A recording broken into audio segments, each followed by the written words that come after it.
Hi. Alright, so I never thought I'd be the guy writing one of these posts, but here I am.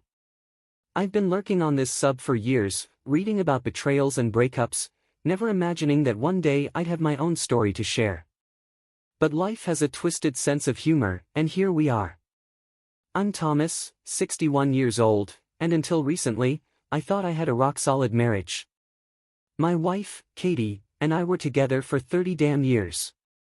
We built a life, raised a daughter, Joan, 28, married with kids of her own now, and I genuinely believed we were happy.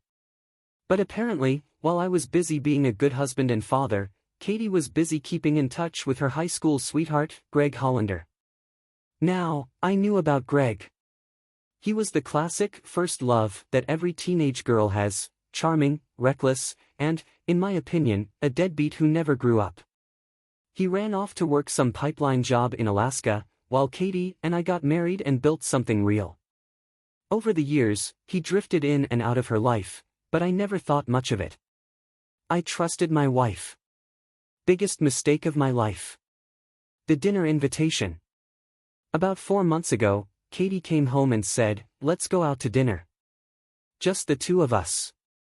Now, this wasn't unusual, we did date nights now and then, but something felt off. She was overly sweet, almost guilty sounding. But I shrugged it off. Maybe she just wanted a nice evening together.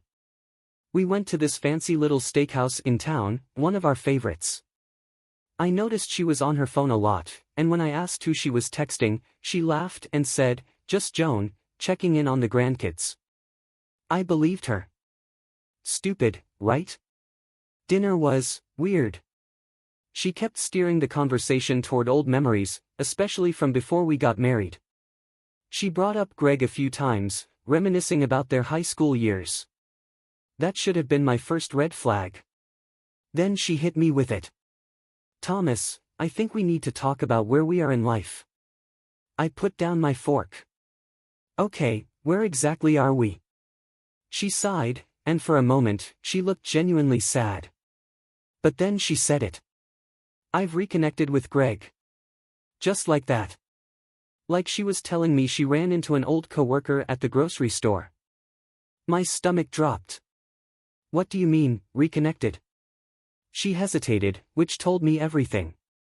She had been lying for a while. "We've been talking. Catching up. He moved back to town recently, and I realized I still have feelings for him." There it was. The knife to the gut. I sat there, stunned. This wasn't some "I ran into an old friend" situation. She was in love with him. So what? "You're telling me you want to leave?" My voice was calm. Too calm. She reached across the table, like she expected me to hold her hand or something. "I don't want to hurt you, Thomas. But I think I need to follow my heart." I stared at her hand like it was a snake ready to bite me. "And where exactly has your heart been for the last 30 years? She blinked. "Thomas, I love you. I always have. But Greg was my first love. I never stopped loving him." I could feel my blood pressure rising. This woman was rewriting history right in front of me. "You married me. You had a child with me. We built a life together." I could hear my own voice shaking. "Are you seriously telling me you've been waiting for Greg all these years?" "No. It's not like that." She bit her lip. But when I saw him again, everything just came rushing back. I leaned back in my chair. This wasn't just some emotional affair. This was real. She had already decided, she was just telling me now because she had no other choice. I took a deep breath. "Are you sleeping with him?" She flinched. A split-second hesitation before she said, "No." Liar. I knew my wife. I knew when she was lying. "How long?" I asked. She looked away. "About 6 months." My hands clenched into fists under the table. 6 months. Half a year of her sneaking around, texting, meeting up with him behind my back. And I had no idea. I wanted to flip the table over. I wanted to scream. But instead, I just nodded. Okay. She frowned. Okay. I stood up, tossed some cash on the table for the bill, and looked at her. You just made the biggest mistake of your life. Then I walked out. She thought she had won. She thought she was leaving me for her true love. But what she didn't know. I don't lose. I walked out of that restaurant and drove straight home, my hands gripping the steering wheel so tight my knuckles turned white. My mind was racing. 30 years. 30 damn years of marriage, and she threw it away for some washed-up high school romance. I didn't cry. Not yet. I was too angry for that. When I got home, I sat in the dark living room, just thinking. I replayed every conversation we'd had over the last few months, every little change in her behavior, every excuse she'd made. Suddenly, it all made sense. She had been going out more, always, meeting up with the girls. She had started dressing differently, wearing perfume she hadn't touched in years. She was on her phone constantly, smiling at messages she never shared. And lately, she had been acting distant, but whenever I asked if something was wrong, she just said she was tired. I was an idiot. I checked our phone records that night. I never had a reason to before, but now. I needed to know. And what I found. She had been texting and calling Greg almost every day for months. Some of the calls were hours long. Late at night.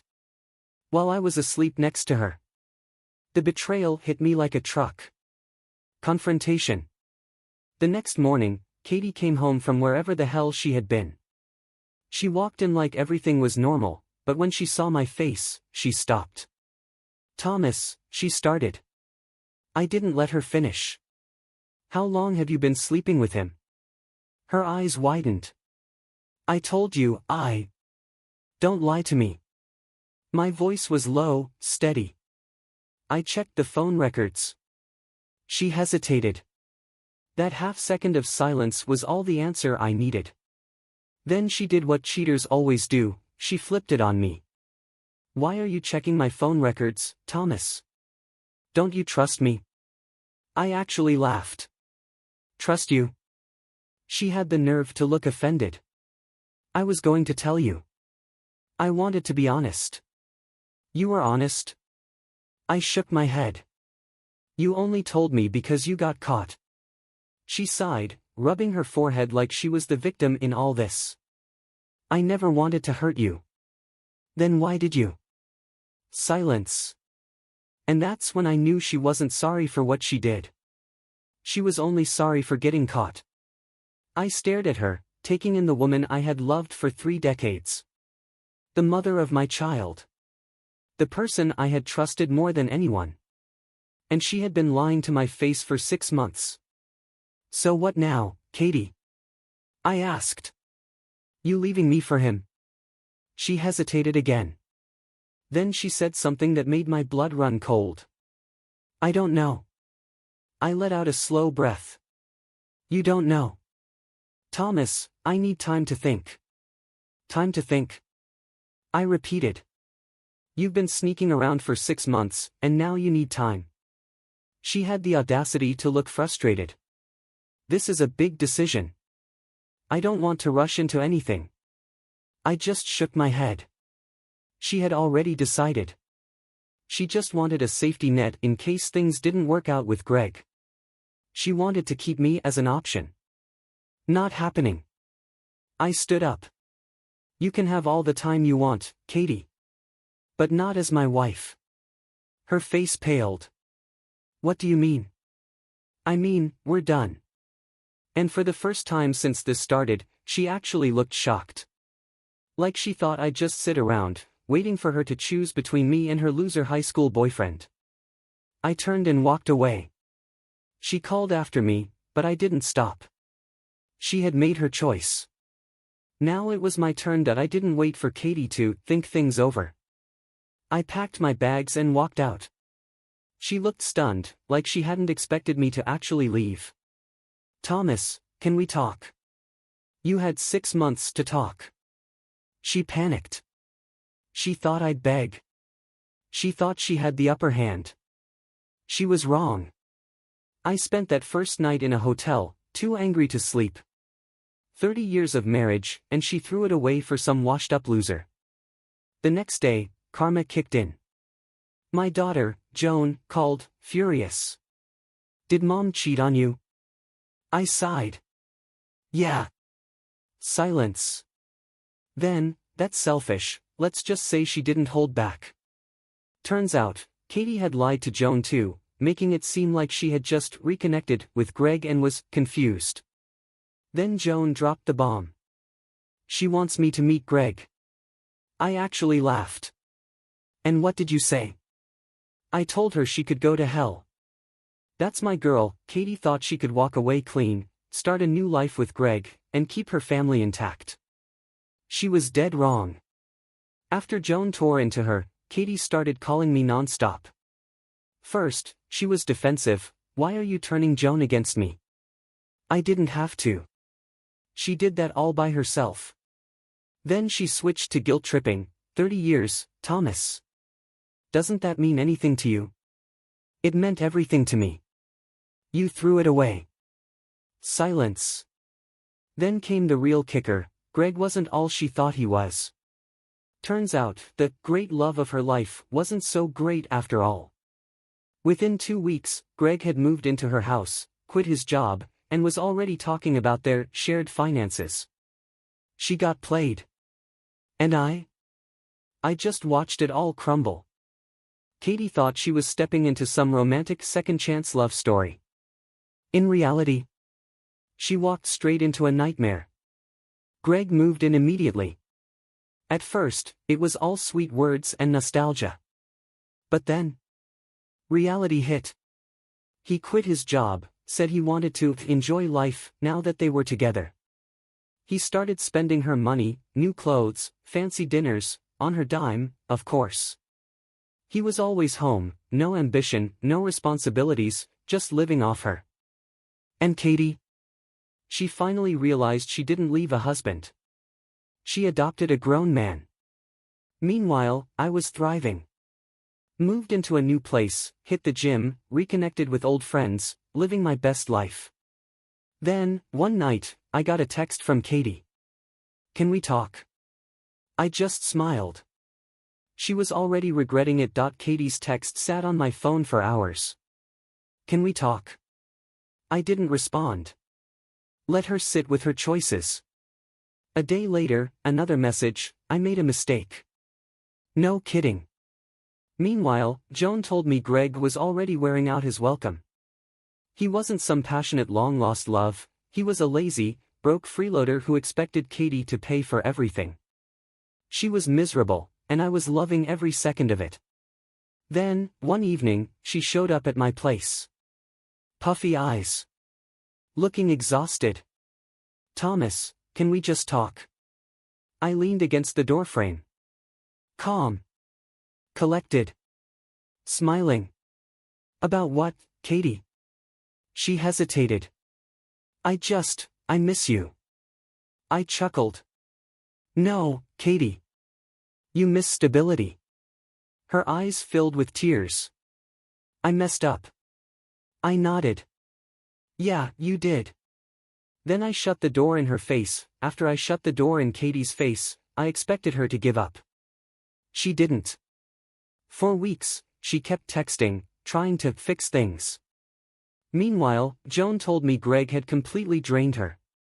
He wasn't working, ran up her credit cards, and spent his days drinking beer on the couch.